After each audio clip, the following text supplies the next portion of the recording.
Now I feel like I'm on the couch with Dr. Phil.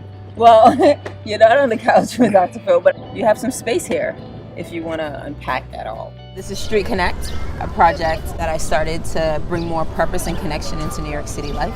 And I do that by having conversations with strangers.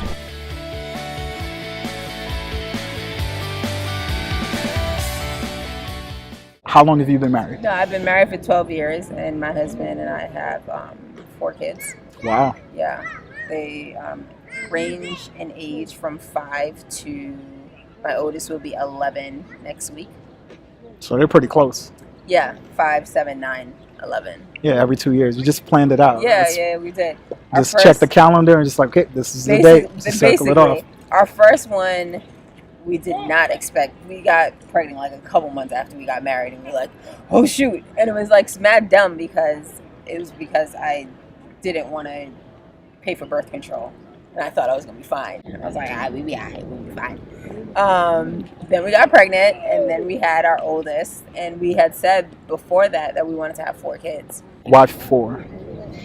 You know, I really don't even know how we came to that, number. We sat down one day and was like, what are we actually going to do? And we decided on 4. And we made, a decision to, stick to whatever it is, whatever number that we set. So we said we're going to have 4, and it doesn't matter how hard it gets, how much money we don't have, or how tired we are, we're going to have 4 kids.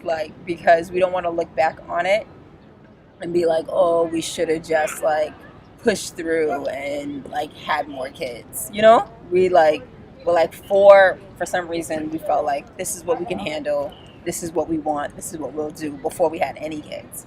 And I feel like I'm definitely reached my capacity with my 4. A lot. Sometimes I'm like, oh, kids, they smell so good, or whatever. I like being pregnant. I like baby raising. Fever, all that jazz. But yeah, we're done. Just our factories are closed. So, what part of yourself are you most afraid to share? Ooh. Relationships. Can you tell me more? About relationships? Yeah. Or my relationships? Or But that's Are the you part I'm willing- scared to talk about, so I that's why I know. can't talk more about it. But that doesn't mean that you can't talk more Ooh. about it. That just means that you're nervous to talk about it. I am. Because I'm not perfect when it comes to those. So it makes me, talking about it makes me very vulnerable. And I start reliving certain things. That are hard. A little bit, yeah. Think about the mistakes you made consciously or unconsciously, on purpose, or things you could have changed. So that kind of runs my mind every now and then. Like if I could go back and change this event, or change this action, or change what I said. Dwelling on the past a little bit too much. Is that the space that you've kind of been in lately? Yeah, a little bit. But sometimes, try to ride my bike and get out of the funk. Getting to know myself a little better.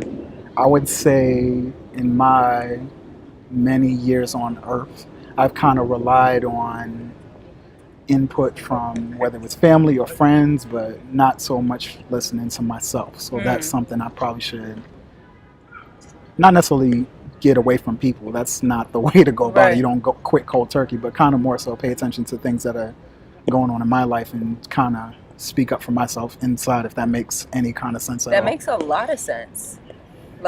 How did you realize that you weren't listening to yourself? Or when I didn't have people around me to give me feedback.